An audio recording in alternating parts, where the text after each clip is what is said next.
It doesn't have to be hard to make friends in a new city or living abroad if you follow these 3 to 4 tips. And just for some background, this year I lived 4 months in Barbados, and I know a lot of you guys wanted to know, how did I make friends? I'm an introvert / extrovert, which means I need to be alone to repower and re-energize. However, when I'm out, I am out, and I guess you would assume I was an extrovert. But this isn't something that I've always had. I had to learn this, and I'm gonna elaborate on how I did that at the end of this video. I want you to remember these 3 pillars, okay? They're gonna help you succeed in this. There's common interests, how you add value, and being a pleasant person. Let's get into it. Number 1, use all of your available resources, okay? So let's start with the internet. Facebook groups is wonderful for making friends, especially now while so many people are traveling. There's a ton of expat groups. There's an expat one that I will link below for Black expats for Barbados, and then I'll link another one for expats in general in Barbados, and you guys can check that out. Have you ever used Facebook groups to find friends? If so, type Facebook in the comments. I'm curious. I want to know. And I said this before, but I also found some of my friends on YouTube and Instagram, and really the theme of that is finding commonalities. So clearly you're watching me here on YouTube. That is something that we had in common. And so I would suggest searching on Instagram or searching on YouTube for people who relate to what you like. For me, I might look up other video producers. I might look into people who enjoy surfing if I like to surf. You get me? When you meet people, follow them on Instagram. Imagine adding someone on Instagram. You just met them in your city, they're from Spain. And then when you add them, you see that you guys have like 10 friends in common. What in the world? That's a talking point right there. And you instantly feel a little bit more comfortable because you're like, okay, these are some of my closest friends. They all know you. Now the conversation starts flowing. That's something that I didn't realize until the end. That is something so small, but it makes the biggest difference. And it also allows you to stay updated on what they're doing and keep the conversation going without it having to be a phone call or you guys meeting up. You want to reach out to people you know, okay? See if you know someone who knows somebody in that city or in that country, and see if they can connect you. That's another way that I was able to make friends. Thankfully, some of my friends connected me with their friends, and then that just literally domino effect. The funny thing about it is I didn't do any of this with strategy. But because you guys kept asking, I had to sit down and figure out, okay, how did this work? I chatted with some of my other friends who are expats in different countries, and I'm like, what have you noticed worked? And I started being able to pinpoint the things that God was able to use in me to help me make and create these great friendships. You don't need to live alone, get a roommate, because right off bat, that's gonna be someone who could be a partner in this experience with you, or worst case, they're gonna have other friends who you might meet, who you might become friends with. Sometimes the person who you meet first doesn't end up being the long-term friend. They might connect you to other people who you end up being closer with. And that's just the funny way that it works sometimes. And then it should absolutely be a goal to mix with locals as well, but get a good mix of locals and expats. Because the thing about expats, wherever they are, wherever they live, wherever they hang out, you guys are always gonna have this one thing in common. You all decided to come from another country and live in this particular country. And so it's the perfect foundation and place to start. Number 2. Number 2 is, are you outside? I believe it was Beyonce who said, you say you outside, but you ain't that outside. Are you really truthfully being honest with yourself and taking advantage of opportunities to meet people? Because if you stay inside the house all day, every day of the week, you are not going to meet a ton of people that way. How often should you be outside? I would say every time someone invites you somewhere, go.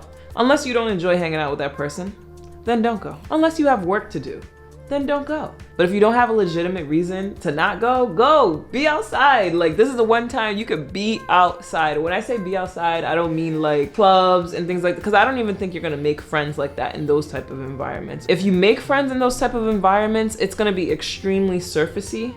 And I don't really know how much deeper you're gonna get with that, honestly. So when I say be outside, I mean events. If someone invites you to an event, definitely go. Friend events. Say it's a birthday party, say it's some sort of celebration, say it's a sports game, go. Go, because those are the best opportunities to meet people. Try working somewhere where there are a lot of people. Hostels, that's great too if you're a hostel type person. My whole YouTube channel is about life hacks for better living. So if you found this to be helpful, go ahead and click subscribe and the notifications bell so you know when I post a video. Also, if you want to chat with me, I post videos every Sunday at 11 a.m. So come on down and chat. I'm here in the comments talking to you guys. Now, for one of the pillars, I mentioned that you must be a pleasant person. So in a day and age where mental wellness is top of mind, we're having a lot of conversations about traumatic things that have happened in our lives, or just realizing things that we can change to make life better. Be honest with yourself and ask yourself if you're a pleasant person to be around. And don't just base it on whether or not people laugh when they're around you. Here's a few questions to ask yourself. Are you conflict-free? Do you lose friends often? Do people complain about maybe say the way you speak to people or things that you do? Even if it's not all the time, are the complaints there? Are you boring? Do you spend the time at an event like kind of in your phone?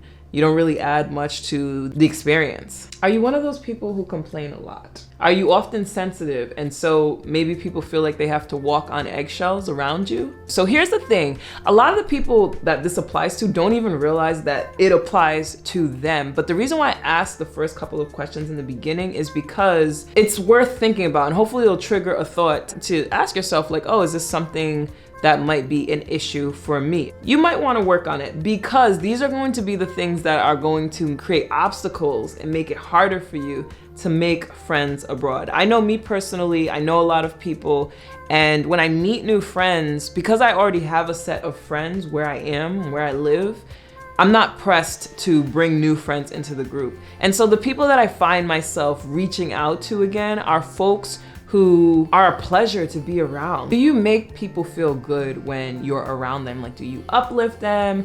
Are you compassionate?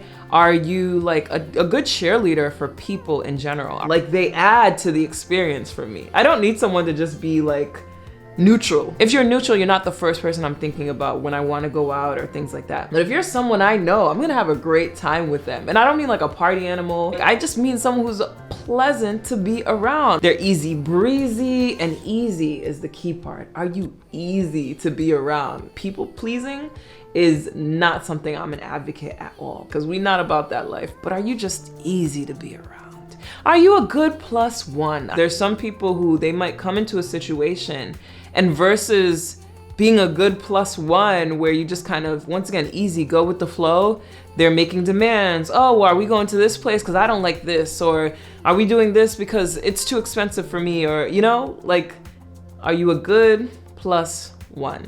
So those are things to think about, because if you're a joy to be around, you're pleasant to be around, more people are gonna think about you, and more people are gonna invite you out when things are happening in this new country or new city. Okay, number 4, maintenance. That is key, okay? It's one thing to make these friends. It's one thing to be a pleasant person, but like, how are you maintaining these relationships? One way is definitely gonna be being outside, but the other way is just being a human being. When the person comes to mind, message them. If you see something that's hilarious, hit them and share it with them. And then use Instagram. As I mentioned before, like, that's a great way to stay in touch with people and top of mind, just by liking and commenting quality comments without having to always see them in person or on the phone. It's something that kind of helps fill the space in between time when you haven't seen each other. So one thing I've realized about my life is I've been so focused on figuring out how to properly network that it's almost subconsciously bled into me building friendships in a positive way. And so this is part of what I'm gonna get into for my introverts, how I learned to, you know, and if you wanna watch a video on networking, I have one right here. It's a masterclass that I did with 3 other panelists on how to master networking. But you gotta figure out how you can add value. And adding value doesn't always mean like you're the person who gets people into events or you're the person who can pay for things. No, okay? Once again, we also don't wanna be like used and abused, okay? If you can figure out what your common interests are with someone, that's usually where you can find your value. And also just listening and paying attention to the things that they're genuinely interested in. Actually, for networking, sometimes I'll make a note after I've like done lunch with somebody on the things that they mentioned that they're into or their goals or whatnot. So I can reference that later if there's a way that I can be of help with it. And feel free to do it for friendships. It might feel weird, but ain't nobody gonna know you did the notes except for you. So it's fine. But when it comes to maintaining a relationship, it's usually a matter of common interests, reaching out to them and where you can add value. And so I would definitely say when you think about them, reach out to them. And another thing, remember, people who are friends don't have to be like your best friends. They don't have to be the friends you do everything with. I strongly believe in like friendship categories. Like there's some people that you literally just talk to about close things in your life, right? There's some people who you go out to events with.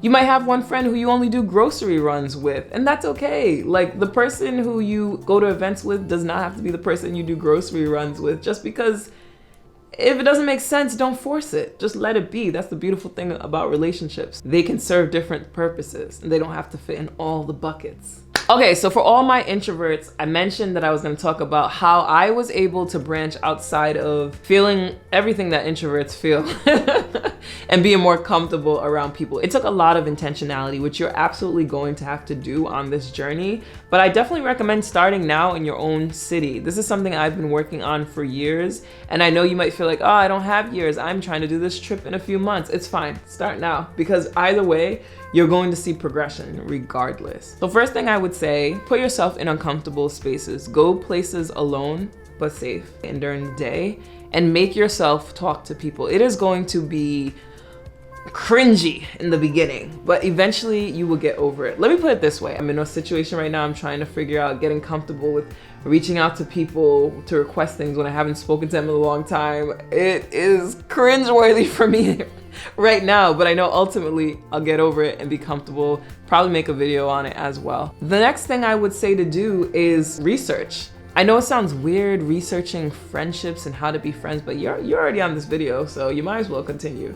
Look up on YouTube how people network, because it's the same thing. It's just that hopefully you'd be genuine either way, right? But you don't want it to feel as formatted when it's friendships. But honestly, the same strategies work. And then also research how to make friends, research platforms that people use, research, and put it into practice. That is the way that we become great at anything.